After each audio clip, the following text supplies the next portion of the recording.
माझ्यासोबत आमदार अमोल मेटकरी आहेत। अमोलजी, तुम्ही एक भावनिक ट्विट असं केलेलं आहे। काल निरोप समारंभ पार पडला आणि त्यावेळी दादांचा त्या ठिकाणी फोटो तुम्ही आणलात विधानसभेमध्ये आणि त्यानंतर फोटो सेशन जेव्हा झाला तेव्हा दादासोबत नसल्याची खंत तुम्ही व्यक्त केलीत। या सगळ्यानंतर तुम्ही भावनिक झालात। फोटो सेशन तर झाला, पण एक आठवण दादाची त्या सगळ्या ट्विटमधला तुम्ही उल्लेख केलेला आहे। कशा पद्धतीत त्यांचा हा सगळा त्यांना न्याय मिळवण्यासाठी कसा लढा राहील एका शेतकऱ्याचा, हा सगळा उल्लेख तुम्ही केलेला आहे। काय नेमकं त्या भावना आहेत? 13 मे 2020ला महाराष्ट्र विधान परिषदेमध्ये दादांनी मला संधी दिली। 13 मे 2026ला माझा कार्यकाळ संपेल। अर्थसंकल्पीय अधिवेशनाचा काल शेवटचा दिवस असताना अजितदादांनी माझ्यावर 2 शब्द बोलावे ही माझी कार्यकर्ता म्हणून भावना होती। राज्याचे मुख्यमंत्री निरोप समारंभात माझ्याबद्दल बोलले, उपमुख्यमंत्री शिंदेसाहेब बोलले आणि आदरणीय सुनेत्रा वहिनी ह्या दादांच्या जागेवर काल तिथे बसल्या होत्या। त्यामुळे आम्हाला त्यांचं ते प्रतिरूप आणि प्रतिसावली म्हणून त्यांनी जे गौरवोद्गार काढले की अजितदादांचा एक लाडका कार्यकर्ता, मला असं वाटते हे एखाद्या कार्यकर्त्याला याच्यापेक्षा दुसरं काही महत्त्वाचं असू शकत नाही। त्यांचा फोटो घेऊन भाषण करणं, मला असं वाटते की मला अपेक्षित असं होतं का शिंदेसाहेब, दादा आणि साधारणपणे फडणवीस साहेब या तिघांची जी मैत्री होती ती या महाराष्ट्रानं पाहिली आणि त्यांच्याकडून महाराष्ट्राला अपेक्षा पण होत्या, पण काल त्यांचं नसणं भावनिक होणं साहजिक होतं। म्हणून दादांचा फोटो सभागृहामध्ये नेला। सभागृहामध्ये तसं फोटो नेण्याच्या परवानगी नसतात, पण मी फाईललाच चिटकवलेला फोटो नेला, कारण मला दादांना त्यावेळेस आठवण करणं हे शेवटी दादांमुळेच मी या सभागृहात पोहोचलो ना, दादांमुळेच मी या पायऱ्यांचं दर्शन घेऊ शकलो। आणि काल फोटो सेशनच्या वेळेस दादा उपस्थित असायला पाहिजे होते, पण दादा पण नव्हते। ती खंत पण मी ट्विटरवर व्यक्त करून दाखवली। इथून पुढे तुम्ही काय करणार असे प्रश्न ज्यावेळेस महाराष्ट्र मला सोशल मीडियावर विचारतोय त्यावेळेस अजितदादांनी अचानक एक्झिट का घेतली, अजितदादांच्या विमान दुर्घटनेत काय काय कोणाकोणाचे धागेदोरे आहेत का, अजितदादांचा पायलट का बदलला गेला, ब्लॅक बॉक्स कुठे आहे, हे जे काही प्रश्न अनुत्तरित राहिलेले आहेत त्याला न्याय देण्याचा प्रयत्न या अधिवेशनात मी केला। मात्र दुर्दैवानं तो न्याय देऊ शकलो नसलो तरी माणुसकीच्या शत्रुसंगे युद्ध आमुचे सुरू आणि जिंकू किंवा मरू हा जीवनाचा पुढचा उद्देश घेऊन लाखो करोडो शेकडो कार्यकर्ते जे पाणावलेल्या डोळ्यांनी आजही अजितदादांना मिस करतायत, त्यांच्या मनातल्या प्रश्नाला उत्तर देण्याकरता माझा लढा महाराष्ट्रभर आता सुरू झालाय। तच अमोल मेटकरी हे पुन्हा एकदा भावनिक आता भावनिक न होता थोडा कठोर व्हावं लागेल। भावनिकता आता बस झाली। भावनिकतेपेक्षा आता कठोर होऊन दादांसाठी लढा उभारणं हे माझं नैतिक कर्तव्य। पुढचा म्हणजेच मे महिन्यामध्ये तुमचा कार्यकाळ संपत आहे, त्यानंतर अमोल मेटकरी हे खऱ्या अवतारामध्ये पाहायला मिळतील असं म्हणता येईल। 13 मेला कार्यकाळ संपणार आहे। 14 मेला छत्रपती संभाजी महाराजांची जयंती आहे आणि त्या दिवशी गोव्यामध्ये ढिचोली या विधानसभा मतदारसंघामध्ये संभाजी महाराजांच्या जीवनचरित्रावर मी व्याख्यान देणार आहे आणि त्याच दिवशी संभाजी महाराजांना अभिवादन करून संभाजी महाराजांचा जो छावा असतो कशा पद्धतीनं त्यांना न्याय देण्याकरता झगडलं पाहिजे हे महाराष्ट्राला मी दाखवून देणार, कारण माझी लढाई आता सुरू झालेली आहे। संपूर्ण जनता असेल किंवा मग सभागृहामधले नेते असतील सगळ्याच पक्षातले, अमोल मेटकरी पुन्हा एकदा सभागृहामध्ये कधी पाहायला मिळतील असा प्रश्न त्यांच्याकडून विचारला जात आहे। खरं तर त्यांचा प्रश्न त्यांना लखलाभ। माणसानं वर्तमानात जगायचं असतं, उद्या काय होणार हे सांगता येत नाही। अजितदादांच्या विमान अपघातातून एक गोष्ट शिकली पाहिजे की जे दादा सकाळी 10 वाजता सभा घेणार होते ती सभाच होऊ शकली नाही। शेवटी दादांचं शरीर नाही पण दादांची त्या ठिकाणी देहाची चाळणी पाहायला मिळाली। म्हणून जो क्षण आहे तो आनंदानं जगून घ्यायचा असतो। उद्या तुमच्या जीवनात काय होईल हे सांगता येत नाही आणि उद्याच्यावर जो विसंबला त्याचा कार्यभाग बुडतो। म्हणून आज दो पल भी क्या हुए तो जी लो, आजचा प्रसंग महत्वाचा आहे। उद्या मी आमदार होऊन लोकांना वाटत असेल, त्यांच्या अपेक्षा आहेत, त्यांच्या भावना आहेत आणि त्या भावना काही चुकीच्या नाही आहेत। त्यांनी व्यक्त केलेल्या भावनेचा दृष्टांत आदरच आहे, पण मी वर्तमानात जगणारा माणूस आहे। आज आपण 13 मे पर्यंत आमदार आहोत, 13 मे नंतर आपण आमदार नसू आणि पुढे काय असू हे काळाच्या पडद्यात काय लिहिलेलं आहे आपल्या नशिबात हे काळ ठरवेल। कालच्या या सगळ्याच निरोप समारंभानंतर अमोल मेटकरींना सत्तेतल्या पक्षाकडनं ऑफर यायला सुरुवात झाली असल्याची चर्चा आहे।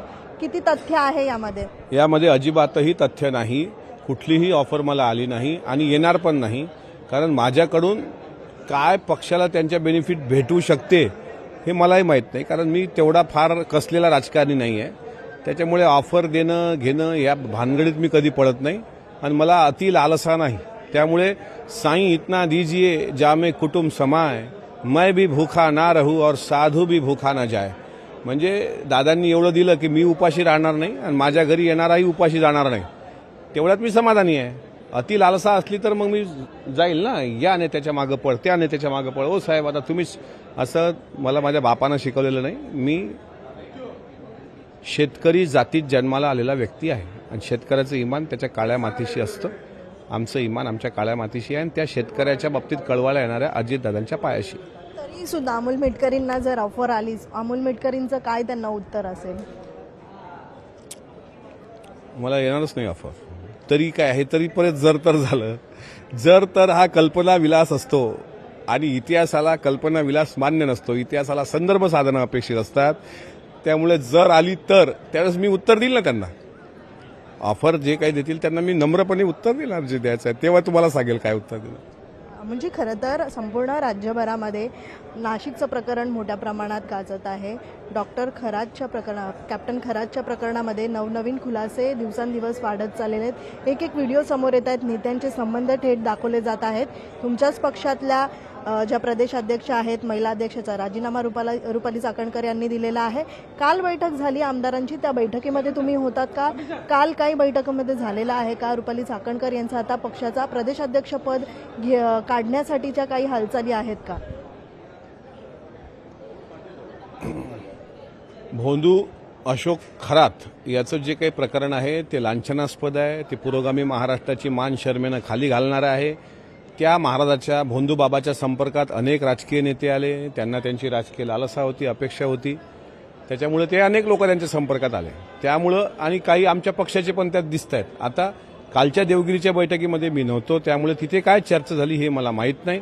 पण काही पदाधिकाऱ्यांचं म्हणणं काय आहे हे सुनेत्रा वहिनींनी ऐकून घेतलं आणि त्याच्यानंतर ते निर्णय घेऊन ठरवतील काय करायचं. कारण राष्ट्रवादी काँग्रेस पक्ष हा भोंदूबाबाला थारा न देणारा पक्ष आहे. शिवशाहू फुले आंबेडकरवादी विचाराचा पक्ष आहे. या पक्षाच्या प्रतिमा अबाधित राहण्याकरता साधारणपणे जे काम करतील प्रामाणिकपणे तेच मला असं वाटतं की तेच आपल्या पक्षाच्या हिताच्या दृष्टीने राहील आणि तो अंतिम निर्णय हे सुनेत्रा वहिनी घेतील. याच संदर्भामध्ये रुपाली ठोंबरे पाटील यांनी देखील आज सकाळी सुनेत्रा पवार यांची देवगिरी निवासस्थानी भेट घेतली. त्यांचं प्रदेशाध्यक्षपद काढून घ्यावं यासाठीची त्यांची मागच्या काही दिवसांपासून आपण पाहतोय की मागणी त्यांनी लावून धरलेली आहे. आज अखेर त्यांनी भेट घेतलेली आहे. काय सांगा? मग त्यांनी कशाकरता भेट घेतली मला माहीत नाही. रुपाली ठोंबरे पाटील ह्या पण पक्षाच्या एक कार्यकर्ते आहेत. कदाचित त्यांना वहिनींनी बोलावलं असावं आणि आता त्यांनी कशाकरता भेट घेतली त्याबद्दल मी अनभिज्ञ आहे. मला नाही माहीत त्याबद्दल. मिटकरी यांना वैयक्तिक काय वाटतं, ज्या पद्धतीत रुपाली चाकणकर यांचे फोटोज, यांचे पूजा करतानाचे व्हिडिओ हे बाहेर येत असताना नेमकं आता अमोल मिटकरी यांचं मत काय याविषयी? हे चुकीचं आहे. पुरोगामी आपण म्हणून घेतो, आपण शिवशाहू फुले आंबेडकर संविधान मांडतो. महाराज लोकांचं पाय धुणं मला पण पटलेलं नाही. त्यांनी त्यांच्यावर स्पष्टीकरण दिलेलं आहे आणि स्वतः महिला अध्यक्षपद, त्या राज्य महिला आयोगाच्या अध्यक्षपदात त्यांनी राजीनामाही दिलेला आहे. मला एवढंच वाटतं की अजितदादा कधीही भोंदूबाबाच्या पायी लीन झालेले नाहीत. अजितदादांनी कधी गंडे धोरे घातले नाहीत, कधीही त्या मंतरलेल्या अंगठ्या घातल्या नाहीत. बस तेवढा पुरोगामी नेता जरी आपल्याला समजला तर मला असं वाटतं भोंदूबाबाच्या आपण आहारी जाण्याची काही आवश्यकता नाही. जे चूक आहे ते चूक आहे. प्रदेशाध्यक्ष पदासंदर्भामध्ये रुपाली चाकणकरांच्या याविषयी काय वाटतं तुम्हाला? नाही, त्यावर सर्वस्वी निर्णय हा घेण्याचा अधिकार सुनेत्रा वहिनींना आहे. त्यामुळे ते जे काही निर्णय पक्ष हिताचा घेतील त्या निर्णयाला सामोरं जाऊन आम्ही पण त्यांना सहमत राहू. खूप खूप धन्यवाद अमोलजी.